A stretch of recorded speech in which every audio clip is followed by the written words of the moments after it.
Hey guys, how's it going? Welcome to MCV Heart Foundation. This foundation was started for my father, Michael Vermeulen. About 8 months ago, he was admitted in the hospital due to chest pains. Anybody would be scared just as he was. We admitted him in the hospital, my mother and I. He went to the hospital and he was there for about 2 or 3 weeks. They did a battery of tests and they told him at the very end, before they did the surgery, they said, actually, Mike, you're perfectly fine and there is no surgery necessary. You can go about your life and doing it the same way. They came out and told me that when I was in the waiting room, and I looked at the gentleman and I asked him, you kept my father here for 3 weeks, you did a battery of tests and told him how many arteries he had blocked, but now you're telling us he's totally fine and releasing him the same day. It didn't make sense to me. I was frustrated, and it didn't make sense. He was 66 years old, and the doctor sat there and told me that his lifestyle that he led before, he was totally fine. Didn't make sense. So my father was referred to another doctor that was here in town. It was a natural doctor from one of our relatives. When he went to him, he called for the medical records, and as he did, it took about 2 or 3 weeks to get the medical records. As soon as they got the medical records in, the doctor's assistant called my father and said, Michael, we need to see you as soon as possible. They set up a follow-up appointment. My father went there with me, my mother, and my sister, and the doctor sat there and proceeded to tell us, Michael, quote, he said, I'm surprised you're not dead yet. You're a walking time bomb, unquote.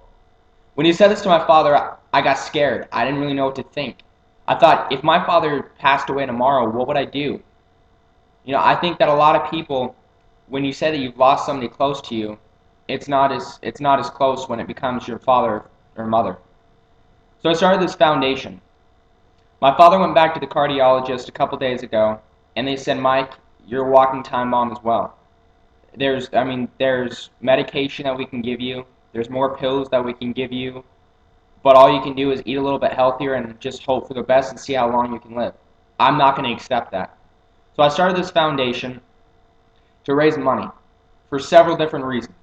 The first reason is my father does not have the money when it comes to eating the nutrition that he needs, getting the medicine he needs, and so on. So I started this foundation because I know for a fact that if I can't get the money to him, that it may just be too late and he may be just another statistic out there. And I'm not going to allow that. I know there's good people out there. I know there's people that are giving people. And I know that there's causes that they want to give money to. And I think this is the right one. See, my dad was a great man and he always will be. He's still with us today. The only thing is that he's close to death right now.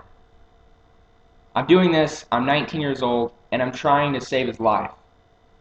So if you guys are looking for a cause right now that will absolutely change somebody's life, not just that, but the rest of the proceeds will go to other foundations such as, or other people, I have to say, to help other people with heart disease.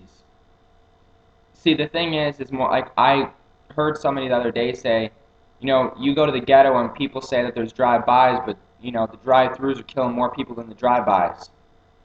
This is a scary thing. This is an epidemic that nobody ever wants to talk about.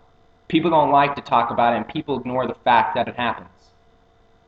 See, when it's too late and somebody ends up there and you end up at their funeral, you always say to yourself, what could I have done differently to save this person's life? Most of the time it was nothing. Most of the time it was an accident. But this is something that's a preventable disease and something that somebody can overcome. So thank you for coming to my website. Hopefully you donate as much as you can or as little. There is no minimum and there is no maximum to your donations. All these donations will go pure to helping the heart disease that my father has. So guys, thanks again. And thanks for enjoying this video. Have a great day. Bye-bye.